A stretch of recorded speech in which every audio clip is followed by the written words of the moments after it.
very personal, I feel like a very personal attachment to this place. I mean, to Kotor, to prison, to APSS. And I think that, that results, actually the project which I'm showing today, it's also a result of this friendship. It's also a result of this kind of like attachment to this place. And also the topic of reuse, the project is actually the result also of the development of the workshops, of the Biennale and so on, as I would be presenting in this short lecture. Also influence the way how we worked in the office. So in the office, Sadar+Vuga, So it means, that this kind of mutual interaction between Kotor here, Ljubljana there, work here, work in the office, has become something which really, I would even say, I can't really say, okay, this is what I do here, this is what we do in the office. But it has become something like a very smooth connection between sort of thinking, conceptualizing, developing the project in the office, which this year has reached, the 20 years of its existence, So what I'm showing today, it's just one project. And I think that this project, which is the renovation and adaptation, actually dealing with what would be possible to do, or what it is possible in our opinion to do with the Home of Revolution, Dom Revolucije in Nikšić. This, in my opinion, our approach, I think it's kind of very connected to the topic of reuse, as we heard today, but it's also very connected to what has been done since 2013 here in Kotor. So, as mentioned in the introduction, the project was actually developed in a very sort of fruitful collaboration between HHF from Basel and our office in Ljubljana, with collaboration with Luis Resselman. Luis, it's here, and the local partner here from Montenegro, from Podgorica. So, I'm not going to start in Nikšić, but I'm going to start like here in Kotor. That building which stands maybe like 500 meters from here. And this is the photo probably from 1985 or maybe 86, just before the Hotel Fjord was finished. I'm starting with this building, because this shows not a reuse, this shows use of the building, which was actually built for which was actually designed for. So 1986, people happy, swimming in the pool, lounging, you see, in the kind of space which was dedicated for that use, or having, lunch or dinner in the restaurant which was designed for that specific use. So this is 1986 till 1996, 10 years of the operation of the hotel, and then the hotel was closed. When we approach it as the main topic of the APSS 2013, this was the state, like the derelict, the abandoned, the empty, the built mass of architect Zlatko Ugljan, which stands at the very end of the Boka Kotorska. So, and since it stands there, so it's present, you cannot avoid it, you see it at the end of the bay, it's there, it's abandoned, it's intriguing by its kind of abandoned condition. This is the pool from before, We decided to actually take this as a kind of starting point of the workshop. And this was actually the first workshop which dealt with the topic of reuse. So the idea or the approach was how to convert that built mass which stands at the end of the Boka Bay into a new type of a hotel. We call it like a Grand Hotel Fjord. So what is the Grand Hotel Fjord? What is actually the Grand Hotel? Grand Hotel, it's a hotel where also in the late 19th century, like early 20th century, like Grand Palais hotels, where the foreigners or guests would always meet with the inhabitants, with locals. Hotels are something, you know, which would become inclusive, like interactive points, places of meeting, and not something which would be exclusive, something where you would go only as a tourist or as a guest. So we we actually analyzed the build structure, its architecture qualities, it actually, you know, what it offers, what are the potentials. You know, all these questions which actually follow, you know, not just APSS, but also the approach to the building I'm presenting later on.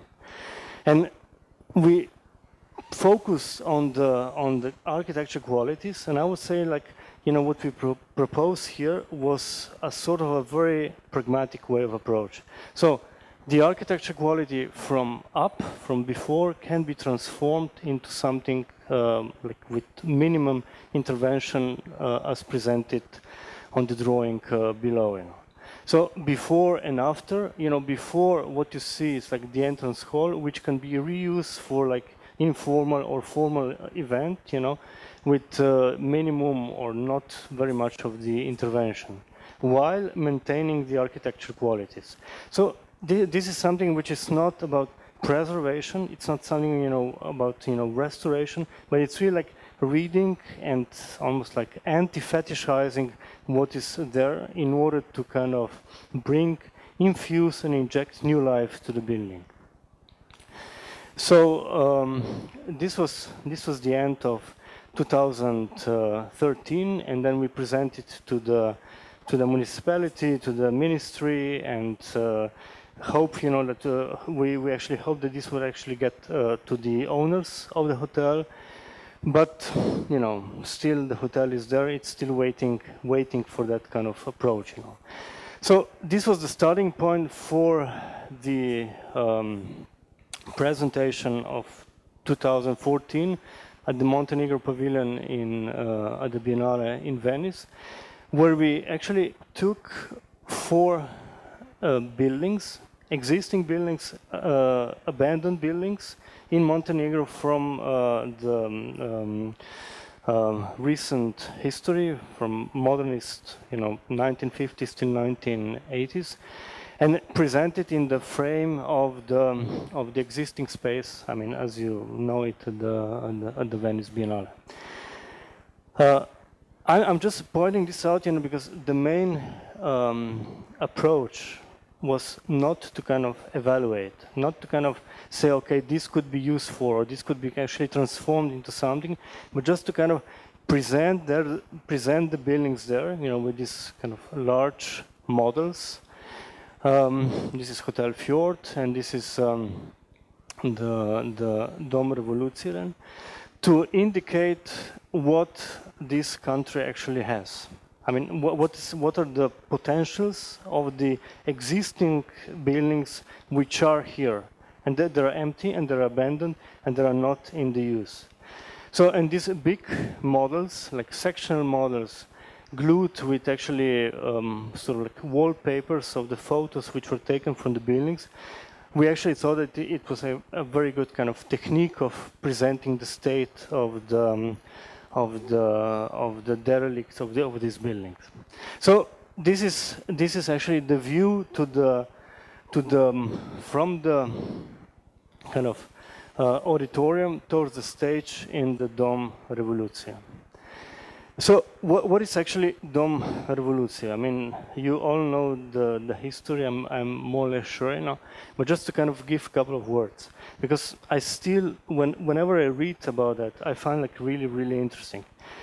What I find interesting is, you know, that this is the building, this is the structure, this is actually still a construction site, a ruin / construction site, which actually lost its own ideology. So why? You know, because it was built as a memorial house / culture center / congress center / social center in the frame of Nikšić, which is the city of 60,000 inhabitants, 70,000 inhabitants in Montenegro, in ex-Yugoslavia. So memorial home of revolution, memorial for the victims of the from the victims of fascism in the Second World War. The construction started end of the 70s, ended up mid of the 80s. The construction started with, the project started with 5,000 square meters. The construction there is like 21,000 square meters, because during the construction process, all the parties involved in the process actually added bits and pieces to the project. So what you see here, like architecturally, the project is designed and was won in the competition, and then designed by Marko Mušić, a Slovenian architect. It looks kind of like a conglomerate of different things. Kind of like you can read it as you have like a space frame. You have like a wall which could be a resemblance to the Sterling National Gallery in Stuttgart. It has this kind of like a mixture between modernist and postmodernist elements in a kind of like completely bizarre setting in the middle of Nikšić. But what I meant by this, the building which actually lost its ideology. By the end of the 70s, actually early 80s, after Tito's death, also the economical reasons, but also I would say like the political reasons were that Yugoslavia as the idea of the country which would need a building like that actually dissolved. So the building itself actually stays without kind of the concept, stays with a program but with no concept. And this is something which you can even trace today while walking through. So this is the condition, let's say mid of 80s. Building, construction site, this kind of like a mass of sort of building up in a kind of almost like explosion of different forms, different volumes, in a sort of like a very, very irrational way of how you move through the building. You feel kind of adding of programs, adding of kind of different functions behind the construction, the scaffolding. And this is 35, almost 35 years later. You still see the construction site. So the building has become a ruin, never completed, never finished construction site, which actually turns into the ruin. And you see kind of this informal sort of placing of little kiosks and the parking in front of it, sort of appropriation of the space for public use, the only space where you can actually get us sort of free individual today, because all the other side are actually still banned behind the construction fence.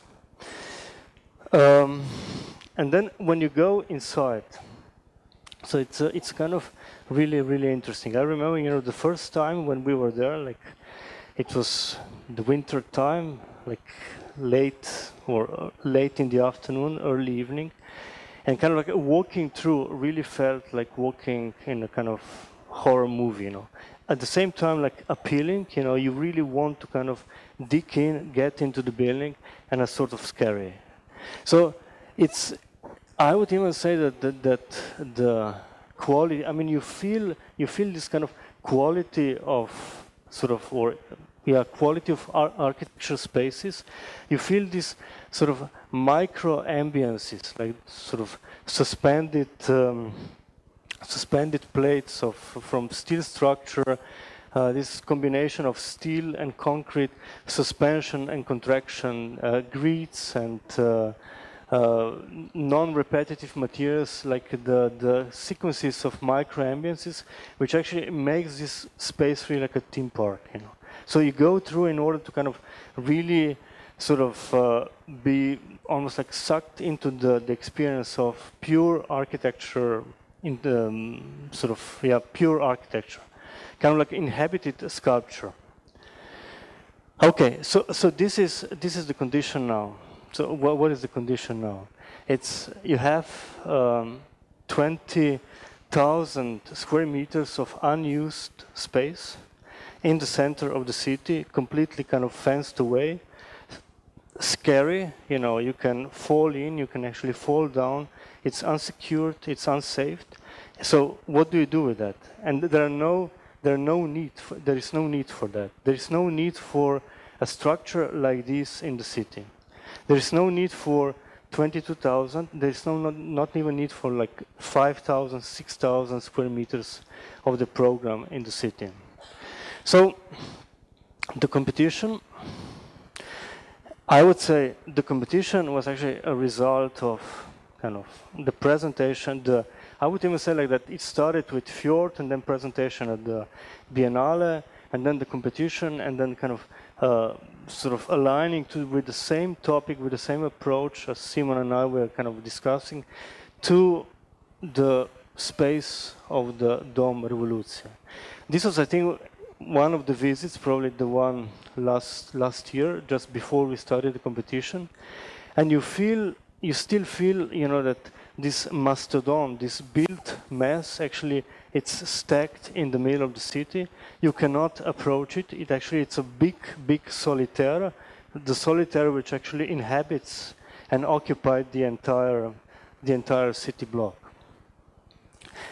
It's bizarre with this blue glazing, kind of falling apart, falling down, becoming like a sort of blue grain on the floor, you know.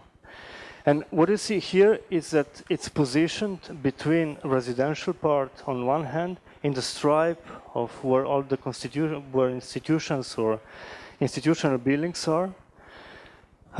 On one hand, it faces the residential, and on the other hand, actually, it faces the old town and the future pedestrianized area. So when we approach the competition, we actually approach, you know, what to do with that. I mean, what is that building? What is that structure? Is that archaeology? Is that landscape? Is that urbanscape? Is that a building? Is that an interior space? Is that an exterior space? Is this something, you know, one should kind of just demolish and build something new? You know, it was actually completely kind of. It actually took a lot of time and a lot of energy to kind of figure out what would be the approach, what to do with that. Is that an archaeological park? Is that something, you know, which you would actually go there and you sort of just observe it as, okay, this is a monument to the previous system, the monument, you know, to something, you know, which is the history, which is not present here anymore.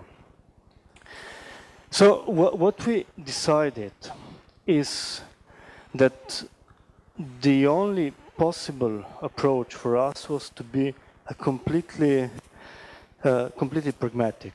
So what is not appropriate to be used, you know, we're not gonna develop. What needs to be sort of made secure, you know, we're gonna provide like safety issues. You know. We're gonna plug in just programs, you know, which are necessary for the city. We're gonna leave the structure and everything as it is, you know. But first, find its position in the city. So, as you see here, I mean, you drive to Nikšić, and then you are in this kind of stripe, where the bank, hospital, church, and all these buildings are, hotels, municipality, and then you go down and you are in the old town. And here we say, okay, maybe this structure could become kind of a hub, a transport hub. So you come there, you park the car, you leave the car there, and then you walk to the old town. So it's kind of like the building, the monument, sort of in brackets, would become a big parking lot, you know. And then from that parking lot, you would actually go either into the building or in the city. So in a way, you know, you will bring people directly into the building. So it's not something, you know, that you would avoid, because people now avoid the building, you know, because it stands there like as a scary blue tomb, as it's called, you know. But by bringing the parking lot there, you know, you would actually deliberately bring people as close to the building as possible. So this was the first thing. So this is the transport hub, the transfer, and then people will actually get there and park there and continue their way to the park or into the building. So what is the building? You know, what is that structure? Is that something, you know, which would just stand there, you know, as an archaeological finding, or we would actually appropriate reuse in a different way? And here's something, you know, which I'm really, really intrigued by. So it's the question of completeness. It's question of finishedness. So would you define like the building in a way that it will be complete? Or would you just kind of leave it, you know, that it could become, it could transform, it could actually change, you know, and you have like no control on that? I mean, this is a very kind of question, this is a very important question, I would say, you know, for, you know, architects today, you know. So it's how far you can actually get, you know. Can you actually detach yourself as an architect, you know, that you say, okay, I do this to that and that stage, and then I'm not interested in anymore, you know. I actually leave that building in a suspense as something, as a state as we got it, you know, and then leave it that it develops its own way. It's kind of like, it's a different mental approach to design as well. So as a part of that hub, you know, part of that sort of transportation, also part of the reactivation, you know, of the entire area, we propose that gas station next to the, let's say, archaeology of the built mass. And it's funny because this gas station, when we presented the project to the, you know, to the public, you know, actually got like the most reaction. Why gas station next to that building? The answer is very simple, you know, because, you know, this with the kiosk, you know, can actually start serve the residential area and all these people who live actually around. So it's a very pragmatic approach, you know. If you need to kind of bring something there is a space, you know, you can actually build like foundation on the existing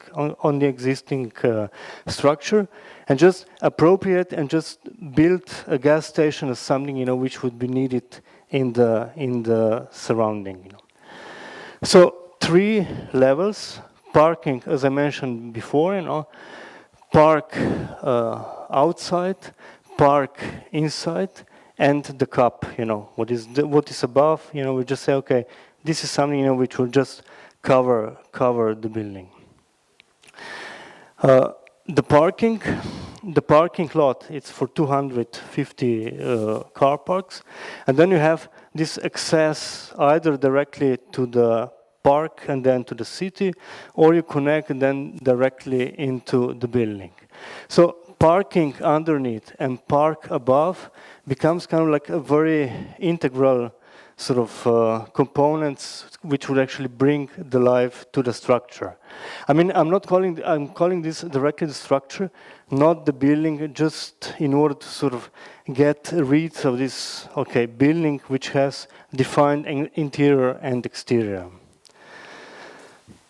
So the parking, I'm not sure if it is visible here, you know, the parking set in front of the existing structure, and what you see there behind, at above, you know, it's the basement of the building. So in this basement, we say, okay, what you see here, we are not going to use it. it's the archaeology. It's there, you know, these 7,000 square meters are just there, you know, with all these rooms which were planned for the previous use, will be there, will stand there and wait for maybe for the future, maybe, you know, maybe for future use, maybe they will not be used anymore, so on. So what's going on above? So you come to that parking, you park the car, you get up, as you see here on these three staircases. You come to the park. Park, it's actually a public park in Nikšić. And then from here you continue. You have like these two promenades, like the north-south and the east-west, which actually continue the city structure.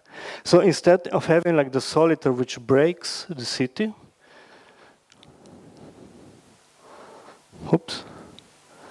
instead of having like the city structure which breaks the city, the promenades would actually continue or enable people that will actually walk through. And then they will walk through a public space, they will walk through not interior but just cover, safe public space. And this is actually the park in front, and the promenade will actually extends from here into the building. I mean, as you see here on this image, you know, on this render, we're not changing the architecture of the existing building. We still say, okay, this is the architecture of Marko Mušić. Author of this architecture, this structure is Marko Mušić. What we do, we actually implement and just reuse some parts of it. And here we come to the approach, and here I'm kind of like slowly finishing with that. It's 10, 20, 70. What does it mean? It means, you know, that 10% of the building is actually thermally insulated, 20% are actually places along the promenade, and 70% are surfaces and volumes which are completely not in use. Which are actually we deliberately say, okay, we just use 30% of the existing structure. 70% could be either like fenced off, like make completely closed, you know, or just provide it like safe for future use. So 10%, again, are these plugs in, you know, the cafe, the working area, the workshop areas and the offices. 20% here indicated with the blue are the spaces along the promenades, and all the rest are unused spaces. So 20% are spaces along the promenades. And here we come to this question of the safety. So the first thing, what we do and what we propose, and this is also the first step from the competition on, is how to open this building, how to open this structure, how to make it actually approachable and usable by the public without actually danger that someone will get in, fall down, and actually get, you know, killed or hurt, you know. So providing like minimum safety issues is actually the first thing what one would actually need to foresee or to do in the building. So we are here. We walk through the park into the main of the covered space of the building. This is the previous auditorium, like lobby in front of the auditorium, which should actually become like the central space for informal use, you know, like different events, you know, different things which could happen here, you know, and then you continue to the north side, or you walk in here, go through, let's say, something which could become like a gallery space, then meet in the crossroad, and continue here, passing the workshops and passing the cafe and go out, you know. So This is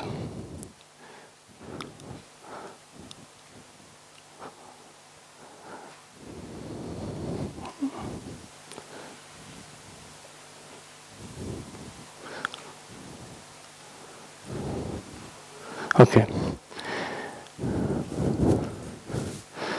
So we are here getting in the promenade, you see here, and the three plugs, three intervention, the workshops, the cafe, and the offices. And as I said at the beginning, you know, what is important here is that when you get in, you actually experience the qualities of this building. So here I'm presenting, you know, 6 sequences, which actually shows what the qualities of the existing building is, but you know, with minimum interventions, with minimum actually safety issues, change into a public space, change into a covered public space. You know. So entrance, and then we are here in the sort of former lobby area before the entering to the auditorium. We continue here to the galleries on the west side. Entrance from the east side. The same procedure, you know, change of the floor if necessary, covering of the ceiling if necessary. Here we see kind of the division between the thermal parts, I mean the offices, and just the covered space. Or the connection from the parking to one of the connection to the parking to the inside of the structure. At the top, you know, where you see like the top of the tower, you know, this space could actually become one of the either belvedere or kind of a party space of for inhabitants, for people in Nikšić.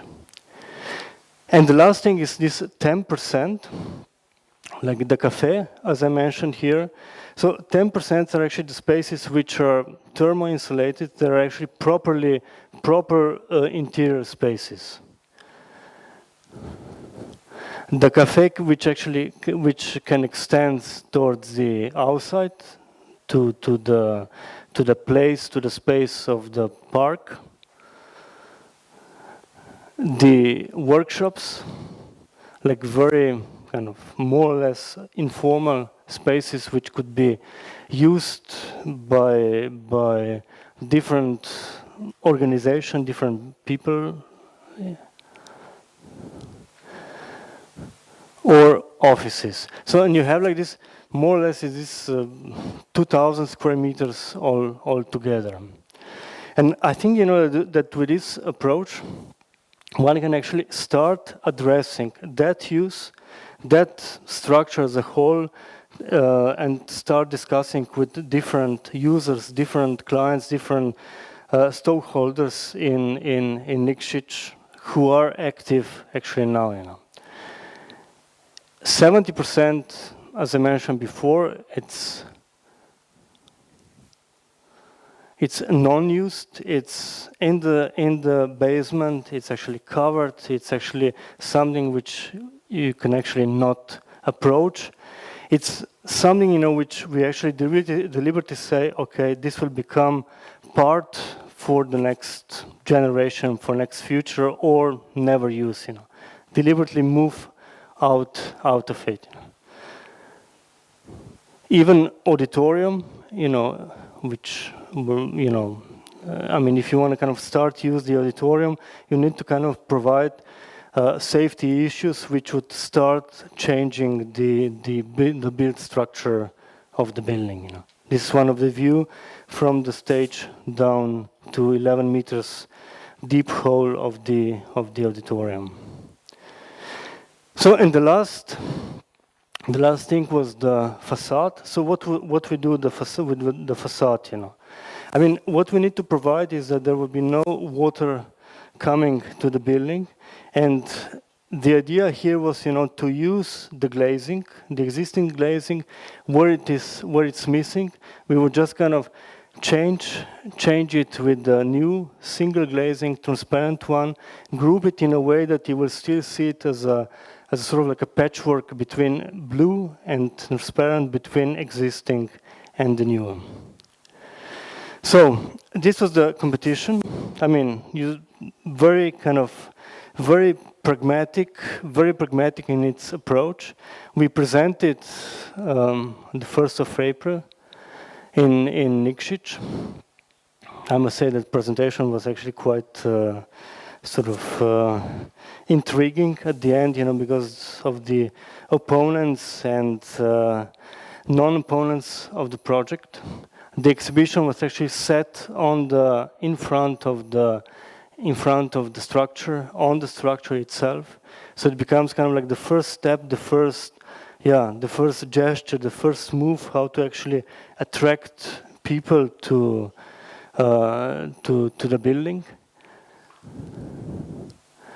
And after that, what we started to do, and I think that this is really important for the next step of the project, is to kind of translate the competition language into a very kind of understandable technical language. Language in this sort of a project brief draft, kind of like a technical report, what needs to be done in order that one would actually start the project. What kind of like structural analysis needs to be taken, what is actually the level of let's say, treatment of the steel and the concrete. Basically, it means, the steel would not need to be sort of fireproof, but it needs to be kind of just cleaned and maybe repainted. That the concrete would be actually left as it is. So it's not transformation of the building into the sort of restored, like completely sealed new environment, but it's just like a approach which would leave people in without actually changing a lot, And this also refers, to how much it will cost, how much time one would need to do that, how many stages of design and how many stages of construction and adaptation needs to be overtaken. So this is the situation now, like 2-3 months after the presentation. This is actually one of the drawings which we are preparing, like what needs to be demolished. So as you see here, we are just sort of removing or proposing to remove, what was actually added around, in order to leave the existing structure as it is, And for the end, what is really important, I think that this is also really kind of influenced the way how me, let's say, personally perceive architecture, also try to start to perceive architecture, is that what we do is just the hardware. We're just a really hardware which would actually enable you, like everyone, like from Nikšić or whoever comes here, to become like really creative, to do something which neither me, neither no one from the group of designers of, I don't know, near clients could actually imagine that it would happen in the building. So in that terms, our approach is kind of still approach of the construction site. To kind of like leave that sort of construction site, to leave that kind of unfinished, incomplete condition as permanent. Thank you.